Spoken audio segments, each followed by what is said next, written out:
სერენადები გალა კონცერტით გაიხსნა. კონცერტში საერთაშორისო და აღიარებულ მუსიკოსებთან ერთად მონაწილეობდა ანსამბლი ბორჯომი. ქართულ მუსიკასთან ერთად შესრულდა საოპერო არიები, ნეაპოლური სიმღერები და ინსტრუმენტალური მუსიკის საყოველთაო და აღიარებული შედევრები. ფესტივალი ღამის სერენადები 22 აგვისტოდან 24 სექტემბრის ჩათვლით გაიმართება. ერთი თვის განმავლობაში დაგეგმილია 6 კონცერტი, რომელსაც ქალაქები ბორჯომი, ბათუმი და თბილისი უმასპინძლებს.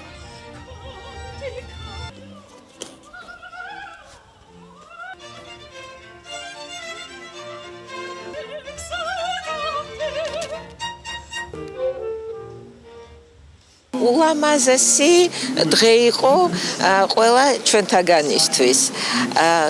ხვალ მიმგზავრებით უკვე ბათუმში 24-ში და 25-ში იქნება კონცერტები ილია ჭავჭავაძის დრამატულ თეატრში და შემდეგ სექტემბერში 22, 23 და 24 სექტემბერს კონსერვატორიის დიდ დარბაზში ერთი თვის განმავლობაში ღამის სერენადები 6 კონცერტს, უამრავ მასტერკლასს და ვორქშოპებს გამოფენას შესთავაზებს ჩვენს ერთგულ მსმენელს. მე ამაყება რომ ჩვენს ქვეყანას ეს არ დაწყებულა დღეს უკვე აწლეულები ეს ფესტივალი არსებობს და თავის დონეს არ კარგავს და ეს ყველა მომსწრია რადონის მუსიკოსები მონაწილეობენ ქართველების და არაქართველების ჩამოსული სტუმრების. 15 წლიანი პაუზის შემდეგ დღეს პირველად იმართება კლასიკური მუსიკის საღამოები, ღამის სერენადები ქალაქ ბორჯომში და ნამდვილად აღსანიშნავია და გვინდა რომ ეს ტრადიცია დამკვიდრდეს, დაუბრუნდეს ქალაქ ბორჯომს და უფრო მეტად იყოს წარმოჩინებული კლასიკური მუსიკა ჩვენი მუნიციპალიტეტის მასშტაბით.